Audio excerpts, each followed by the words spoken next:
Hello, അസ്സലാമു അലൈക്കും. അപ്പോൾ കുറച്ച് ദിവസം ഇടവേളകളൊക്കെ കഴിഞ്ഞിട്ട് ഞാൻ വീണ്ടും വീഡിയോ ആയിട്ട് വന്നതാട്ടോ. അപ്പോൾ പനിയും കാര്യങ്ങളൊക്കെ ആയിരുന്നു മക്കൾക്കായാലും എനിക്കായാലും ഒക്കെ. അപ്പോൾ കുറച്ച് ദിവസം അതിൻ്റെയൊക്കെ ഒരു പ്രയാസത്തിലൊക്കെ ആയിരുന്നു. അപ്പോൾ അതൊക്കെ അൽഹംദുലില്ലാഹ് മാറി. അതിനതാ ഇന്ന് ഒരു ഫ്രൈഡേ ആണ്. പിന്നെ എൻ്റെ നാത്തൂനും മക്കളും ഒക്കെ ഖത്തറിന്ന് വരുന്നുണ്ട്. അപ്പോൾ അവർ നമ്മളെ വീട്ടിൽ നിന്ന് ഫുഡൊക്കെ കഴിച്ചിട്ടേ അവർ വീട്ടിലേക്ക് പോവുള്ളൂ. അപ്പോൾ അതിന് വേണ്ടി ഞാൻ ആദ്യം തന്നെ ബ്രേക്ക്ഫാസ്റ്റിന് പത്തിരിയും ചിക്കൻ കറിയാണ് റെഡിയാക്കാൻ കരുതിയിരിക്കുന്നത്. അപ്പോൾ പൊറോട്ട പുറത്തുനിന്ന് വാങ്ങണമുണ്ട്. അപ്പോൾ അതിനുള്ള പൊടിയൊക്കെ ആദ്യം തന്നെ ഞാൻ വാട്ടിയൊക്കെ വെച്ചു. പിന്നെ അത് കഴിഞ്ഞ് ചിക്കൻ കറിക്കും ലഞ്ചിനൊക്കെ വേണ്ടിയിട്ടുള്ള ഉള്ളി തക്കാളി അതൊക്കെ ഞാൻ മിക്സിയിൽ ഒന്ന് കട്ട് ചെയ്തെടുത്തു. അതാകുമ്പോൾ പിന്നെ പണി എളുപ്പമുണ്ടല്ലോ. ഇന്ന് ഫ്രൈഡേ ആയതുകൊണ്ട് തന്നെ മോൻക്ക് സ്കൂളും ഉണ്ട്. അപ്പോൾ കുറേ ദിവസം പനിയും കാര്യങ്ങളൊക്കെ ആയിട്ട് സ്കൂളൊക്കെ ലീവ് ആയിരുന്നു. അപ്പോൾ പിന്നെ ഇന്ന് മോനെ പറഞ്ഞയക്കാമെന്ന് കരുതി. അപ്പോൾ വാട്ടി വെച്ച പത്തിരിപ്പൊടി ഇതാ ഞാൻ തട്ടക്ക് അതൊന്നിങ്ങനെ ആക്കി കൊടുത്തിട്ടുണ്ട് ഒന്ന് ചൂടാറാൻ വേണ്ടിയിട്ട്. പിന്നെ അത് കഴിഞ്ഞ് ഒന്ന് ചൂടാറുന്ന സമയം കൊണ്ട് തന്നെ ചിക്കൻ കറി റെഡിയാക്കാമെന്ന് കരുതി. അപ്പോൾ പെട്ടെന്ന് തന്നെ എല്ലാം റെഡിയാക്കിക്കൊണ്ടിരിക്കുകയാണ്. മോനിക്ക് 7:40 സ്കൂൾ ബസ് വരും. അപ്പോൾ അതിന് അവനക്കുള്ള ഫുഡ് കുറച്ച് റെഡിയാക്കി വെച്ചിട്ട് ബാക്കി പിന്നെ വന്നതിന് ശേഷം ആക്കാമെന്ന് കരുതി. അപ്പോൾ അവൻ സ്കൂൾക്ക് ലഞ്ച് വീട്ടിൽ നിന്നാണ് കൊണ്ടുപോകല്. അപ്പോൾ ലഞ്ചായിട്ട് കഴിക്കൽ രാവിലെ നമ്മൾ എന്താണോ ബ്രേക്ക്ഫാസ്റ്റിന് ഉണ്ടാക്കണം അതാണ് അവനക്ക് ഞാൻ കൊടുത്തു വിടൽ. അവനക്ക് അങ്ങനെ ചോറിനോട് അത്ര വലിയ താല്പര്യമില്ല, കടികളോടാണ് ഇഷ്ടം. അപ്പോൾ അതിന് കുറച്ച് പത്തിരി ആദ്യം അവനക്ക് ഉണ്ടാക്കിയിട്ട് ബാക്കി ഞാൻ അവനെ സ്കൂൾ വിട്ട് വന്നിട്ട്, അതായത് ബസ്സിൽ കയറ്റി വിട്ട് വന്നിട്ട് ഉണ്ടാക്കാമെന്ന് കരുതി. അപ്പോൾ ഞാൻ അതിന് വേണ്ടി ഇതാ പൊടിയൊക്കെ ഒന്ന് കുറച്ചൊക്കെ ഒന്ന് ഇങ്ങനെ ചാമ്പി കുഴച്ച് വെച്ചു. നമ്മളിവിടെ പറയൽ പൊടി ചാമ്പുകയെന്ന് കേട്ടോ, പത്തിരി പൊടി ചാമ്പുകയെന്ന് പറയൽ. അങ്ങനെ അതിതാ കുറച്ച് ഉരുളകളാക്കിയൊക്കെ മാറ്റിയിട്ട് അവനക്കുള്ളത് ആദ്യം തന്നെ ഞാൻ പ്രസ്സിൽ വെച്ച് അമർത്തിങ്ങാണ്ട് റെഡിയാക്കി വെച്ചു. നാത്തൂന് എയർപോർട്ടിലെത്തുമ്പോൾ ഒരു 8:30 മണിയൊക്കെ ആവും കേട്ടോ. അപ്പോൾ അവിടുത്തെ കാര്യങ്ങളൊക്കെ കഴിഞ്ഞ് വീട്ടിലെത്തുമ്പോൾ തന്നെ ഒരു 10-10:30 ആവുമെന്ന് പറഞ്ഞുകൊണ്ട് സമയം ഉണ്ടായിരുന്നു. അപ്പോൾ പിന്നെ കുക്കറിൽ കറി വിസലടിച്ചു. അപ്പോൾ ഞാൻ ഓപ്പൺ ചെയ്ത് നോക്കി. അപ്പോൾ അത് ഏകദേശമൊക്കെ റെഡി ആയിട്ടുണ്ട്. ഇനിയിപ്പോൾ അതിലേക്ക് തേങ്ങ വറുത്തരക്കാനൊക്കെ ഉണ്ട്. അപ്പോൾ അത് സാവകാശത്ത് ചെയ്യാമെന്ന് കരുതി. അപ്പോൾ മോനക്കുള്ളത് പെട്ടെന്ന് തന്നെ ഒന്ന് ചുട്ടെടുക്കുക കേട്ടോ. അപ്പോൾ ഇതിന് ഓന് നീച്ച് വന്നിരുന്നു. സാധാരണ അവനെ പോയി വിളിച്ചുകൊടുത്തണം. ഇന്നലെ നേരത്തെ കിടന്നുകൊണ്ട് തന്നെ ആൾ ഓട്ടോമാറ്റിക്കായിട്ട് നീച്ച് വന്നിട്ടുണ്ട്. അപ്പോൾ ഓനൊന്ന് ബ്രഷൊക്കെ ചെയ്യിപ്പിക്കുകയാണ്. അപ്പോൾ സാധാരണ ഞാൻ അവനെ കുളിപ്പിക്കലൊക്കെ കഴിഞ്ഞിട്ടാണ് ഫുഡ് കൊടുക്കൽ. അപ്പോൾ ഇന്ന് എൻ്റെ അപ്പം ചുട്ടും കൊണ്ടിരിക്കുന്ന ടൈം ആയതുകൊണ്ട് തന്നെ പിന്നെ അങ്ങനെ സമയമില്ലായിരുന്നു. അപ്പോൾ അവനോട് ഞാൻ പറഞ്ഞു ഫുഡ് കഴിച്ചു എന്നിട്ട് നമുക്ക് കുളിക്കാമെന്ന് പറഞ്ഞു. അപ്പോൾ കറി റെഡി ആയിട്ടില്ലായിരുന്നു. അപ്പോൾ അവനക്ക് ഞാൻ പത്തിരിക്ക് കുറച്ച് തേൻ ഒഴിച്ച് കൊടുത്തു. അങ്ങനെ അതിന് കുറച്ച് കറി മാത്രം എടുത്തിട്ട് അവനക്ക് സ്കൂൾക്ക് കൊണ്ടുപോകാൻ വേണ്ടിയിട്ട് കുറച്ച് തേങ്ങ നമ്മൾ മുളകും മല്ലിയൊന്നും ഇടാതെ അങ്ങനെ അരച്ചുകൊണ്ട് ഞാൻ അവൻ്റെ ലഞ്ച് ബോക്സൊക്കെ ഒന്ന് റെഡിയാക്കി വെച്ചു. അത് കഴിഞ്ഞ് അവനെ കുളിപ്പിക്കാൻ വേണ്ടി, ഇപ്പോൾ നല്ല മഴയുള്ള സമയമല്ലേ, രാവിലെയൊക്കെ കുളിക്കുമ്പോൾ നല്ല തണുപ്പുമാണ്. അപ്പോൾ കുറച്ച് വെള്ളം ഒന്ന് ചൂടാക്കാൻ വെച്ചുകൊണ്ട് ഇതാളെ കുളിപ്പിച്ചൊക്കെ റെഡിയാക്കി നിർത്തി. അങ്ങനെ അതാ സ്കൂൾ പോകാൻ റെഡിയായി ഒരുങ്ങിയിരിക്കുകയാണ്. മഴ ഉണ്ടായതുകൊണ്ട് കുടയൊക്കെ ചൂടിങ്ങാണ്ടാണ് പോകാൻ നിൽക്കുന്നത്. അങ്ങനെ അതാ അവനെ പറഞ്ഞയച്ച് വന്ന് ഇനി ബാക്കിയുള്ള പത്തിരിയും കൂടി റെഡിയാക്കി എടുക്കണം. അപ്പോൾ ഇത്രയും പത്തിരി ഉണ്ട്. അങ്ങനെ അതൊക്കെ റെഡിയാക്കി വെച്ചു. അതൊക്കെ കഴിഞ്ഞ് വറുക്കാനുള്ള തേങ്ങ ഒക്കെ പൊളിച്ചു കൊടുന്നു. പിന്നെ വറുക്കാനുള്ള തേങ്ങ ഒക്കെ ചിരകി കൊണ്ടിരിക്കുകയാണ്. ഇവിടെ തേങ്ങ ചെരുന്താനുള്ള മെഷീനൊക്കെ ഉണ്ട് കേട്ടോ. പക്ഷേ എനിക്ക് അതിലേറെ എളുപ്പം ഇങ്ങനെ ചെരുന്തലാണ്. ഇതിൽ 2 ചെരുന്തേണ്ട സമയമാണ് അതിലൊന്ന് ചെരുന്തെടുക്കാൻ. അപ്പോൾ കുറേ മെനക്കെട്ടിരിക്കേണ്ടേ കരുതിയാണ്ട് ഞാൻ എളുപ്പത്തിന് ചിരവമല ചെരുന്തൽ. അങ്ങനെ അതൊക്കെ കഴിഞ്ഞതാ ഞാൻ തേങ്ങ വറുത്തുകൊണ്ടിരിക്കുകയാണ്.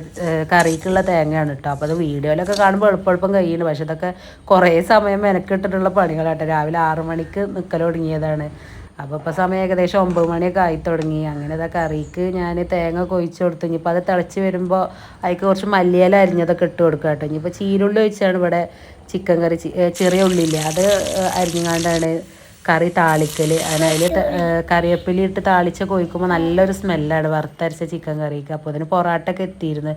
അപ്പോൾ കുറേ നേരം പണിയൊക്കെ എടുത്തുകൊണ്ട് ഞങ്ങൾക്ക് വിശക്കൽ തുടങ്ങി. അങ്ങനെ ഞാനും ഉമ്മയൊക്കെ കുറച്ച് ചായയൊക്കെ കുടിച്ചിട്ടോ.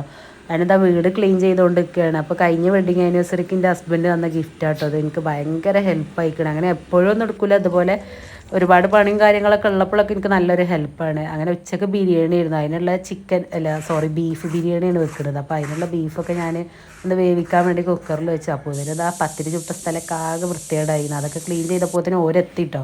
അങ്ങനെ ഓർക്കുള്ള ചായയും ഒക്കെ എടുത്ത് വെച്ചു. അങ്ങനെ ഓരൊക്കെ കുടിച്ച് കഴിഞ്ഞപ്പോഴുള്ള പാത്രങ്ങളൊക്കെയാണിത്. പാത്രങ്ങളൊക്കെ ക്ലീൻ ചെയ്ത് നല്ല നീറ്റാക്കി വെച്ച് ഞാൻ ഒന്ന് റൗണ്ട് അടിച്ച് വന്നപ്പോൾ വീണ്ടും അടുത്ത സെറ്റ് പാത്രങ്ങൾ ഇതായിട്ട് എൻ്റെ സിങ്കിന് എപ്പോഴും ഒരു റെസ്റ്റ് കിട്ടലില്ല. എല്ലാ വീട്ടിലും അങ്ങനെയാണ്. അതിൽ ബീഫ് എന്താ കുക്കറിൽ തന്നെ ഞാൻ ബീഫിനെ മാറ്റിങ്ങാണ്ട് ബിരിയാണിക്കുള്ള മസാലയൊക്കെ റെഡിയാക്കുക കേട്ടോ. ഉള്ളിയും തക്കാളിയൊക്കെ നെയ്യിൽ വഴറ്റിയെടുക്കുകയാണ്. പിന്നെ മല്ലിയിലയും പുതിനയൊക്കെ ഞാൻ കുറച്ച് നേരം വെള്ളത്തിലിട്ട് വെച്ചിരുന്നു. പിന്നെ അതൊക്കെ ഇട്ടെടുത്ത് മസാലയൊക്കെ ഏകദേശം റെഡിയായി. അപ്പോൾ ഇന്ന് കുറച്ച് മസാല ഞാൻ വേറൊരു പാത്രത്തേക്ക് മാറ്റി വെച്ചിരുന്നേ. അപ്പോൾ അരി വേവിക്കാൻ വേണ്ടിയിട്ട് ഞാൻ വെള്ളം വെച്ചിട്ടുണ്ട്. അപ്പോൾ വെള്ളം തിളച്ച് വന്നപ്പോൾ ഞാൻ അരി ഇടാൻ വേണ്ടി നോക്കിയപ്പോൾ എൻ്റെ അരിപ്പക്കൊട്ട പൊട്ടി വീണു. അങ്ങനെ അത് മാറ്റിങ്ങാണ്ട് ഞാൻ വേറെ ചട്ടകം എടുത്തുകൊണ്ട് അരിയൊക്കെ അതിലേക്ക് ഇട്ട് പിന്നെ ആ ടൈമിൽ തന്നെ അപ്പുറത്തെ അടുപ്പിൽ ഞാൻ നെയ്യിൽ അണ്ടിപ്പരിപ്പ് മുന്തിരിയൊക്കെ ഒന്ന് വറുത്ത് വെക്കുകയാണ്. ഈ ചട്ടിയും എനിക്ക് ഇടയ്ക്കിടയ്ക്ക് പണി തരലുണ്ട്. ആ ബർണർമെന്ന് അതിങ്ങോട്ട് ചിലപ്പം ചാടലുണ്ട്. അങ്ങനെ ഇതാ ചോറൊക്കെ വെന്ത് അത് ഞാനിതാ ഊറ്റിയെടുക്കുകയാണ്. ചിലപ്പോൾ ഞാൻ കുറച്ച് ക്വാണ്ടിറ്റിയിലൊക്കെ വെക്കുമ്പോൾ നെയ്ച്ചോറാക്കി വെച്ച് കേട്ടോ ബിരിയാണി ആക്കൽ.